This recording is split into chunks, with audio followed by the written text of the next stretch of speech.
Полковник Орзбаев.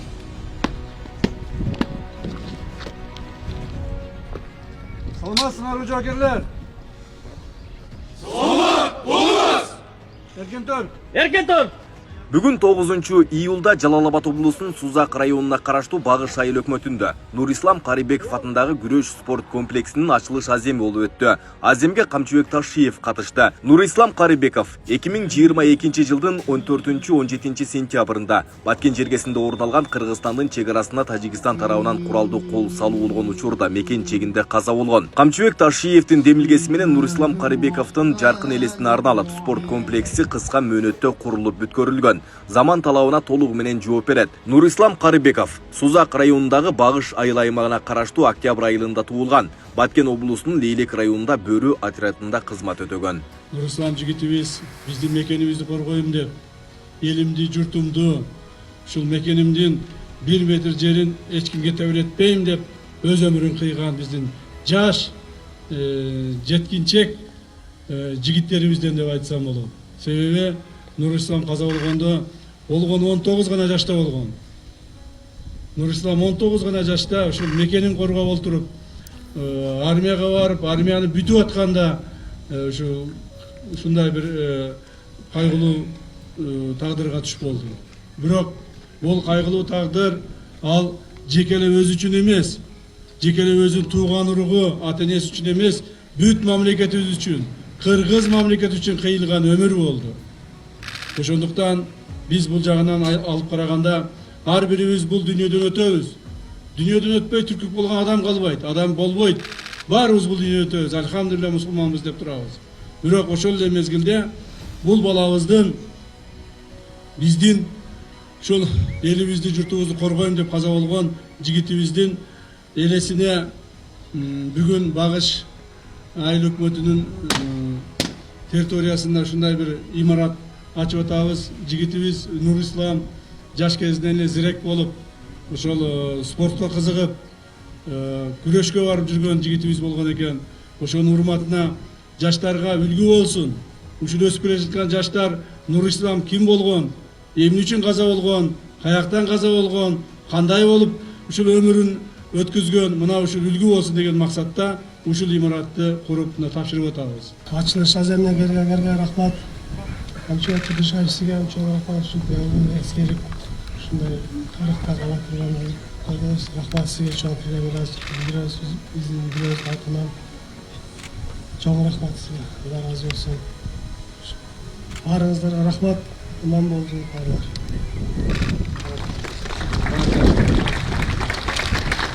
Камчы өз жанынан неме кылып, каражат кылып, карачы бир жаңгыратып жакшынакай бир бул дагы келечектеги жаш муундардын өсүшүнө, спортту Кыргызстанды бир алдыга жеткириш үчүн кылган немелери да бул салымдары.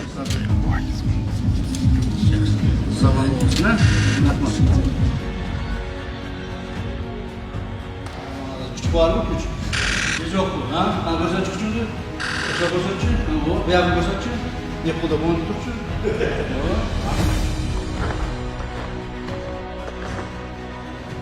Mına aldığında mına bu Kırgız elinin Kırgız memleketin tuğusu. Durama. Her daim güreşködüğünde, cürüğünde, tüyüğünde tuğ durar. Demek her daim güreşködüğünde jönele mınday bir güreşköy bolsun, uşul tuğunu uyat kılbay turgan kılıp. Mamleket uyat kılbay turgan bolup güreş ötküzüp. Makul bu? Mamleketin namusun korgogula. Dünya yüzüne atağılar çıkıp, uşul mamleketimiz namusun korgogula. Nurислам ağaңардай болуп, силердагы элдин намысын коргой турган жигиттерден болгула. Ушундай эле спорт комплекси Сузак районунун Көгарт айыл өкмөтүнө караштуу Карачолок айылында да ачылды. Бул комплекске 2022 жылдын 14-17 сентябрь күндөрү Баткендеги каргашалуу чек ара окуяларында мекен чегин коргоп курман болгон дагы бир жоокер Даниэлбек Малашевдин аты ыйгарылды. Даниэлбек Малашев Сузак районунун Карачолок айылында туулган, үй бүлөнүн жалгыз уулу эле. Камчыбек Ташиев өз сөзүндө мекенди коргоп курман болгон аскерлер эч качан унутулбастан, ар дайым кыргыз тарыхында алтын тамгалар менен жазылып калаарын белгиледи. Мамлекеттин коопсуздугун сактайм деп, мамлекетибиздин бир карыш жерини душмандарга тебелетпейм деп, кашык каны калганча сагылашып жүрүп өз жанын берген. Мамлекет үчүн, мамлекеттин тынчтыгы үчүн, мамлекетибиздин туусун, жерин коргойм деп өз жанын берген биздин кыргыз элибиздин, кыргыз мамлекетибиздин баатыр жигиттеринин бири. Ушул Даниэлбек жигитибиз Көк Арт жергесинде өсүп, ушул жердин Карачолок айылынын тургуну болуп калган үчүн сиздер сыймыктанышыңыздар керек. Жакында республика боюнча каза болгон бардык солдаттарыбызга Бишкекте чоң эстеликке чагабыз. Ошондо да Даниэлдин атын эсин чакырабыз, Кудай буйрса. Ошол жерге бардыгын аттарын алтын дамга менен жазып калтырабыз. Урматтуу президентибиз Садыр Жапаровдун сиздерге айтып жиберген саламын, аманатын жеткизейин. Ал киши дагы салам айтып жиберди. Эл журтка салам айттылар менин атыман. Ата-энесине салам айтыңыз менин атыман. Ошол жерде ошол баланы өстүргөн ар бир ошол көчөсүнө, элине, журтуна салам айтыңыз. Кудай кааласа биз мамлекетибизди унутпайбыз деп силерге салам айтып жиберди. Биз семьямдын атынан, бир туугандарым атынан, ага туугандарым атынан Камчыбек Кыдыршаевичке ыраазычылык билдиребиз. Ушунчалык биздин балабызды ушу жерге калтырып аткан, ушунчалык даражасын көтөрүп, ушунчалык колунан келген кызматтарын көрсөтүп аткан, ошондой ушул жерде өзүбүздүн мамлекеттик кызматта иштеп аткандарга ыраазычылык билдиребиз. Баарыбызга чоң рахмат, биз ыраазыбыз, семьясынын атынан ыраазычылык айтам. Биздин Карачолок эли дагы ошол теледен, интернеттен көрүп, алкап, ажообузду, Камчы Кыдыршаевичти командашы менен бата берип, алкап отурган чагыбыз. Кандай өнүгүү өсүүлөр болуп атканын эми көреле адам көрбөсө, бардыгы эле көрүп турат. Бир душман эле көргүсү келбесе, бардыгыбыз көрүп турабыз. Кандай нерселер болуп атат, кандай өсүштөр болуп атат. Мына силердин Даниэль агаңардагы ушул айылдын жоокери туунун намысын коргоп өзүнүн жанын берип отурат. Демек ошону уят кылбастан жакшыраак болот. Макулбу?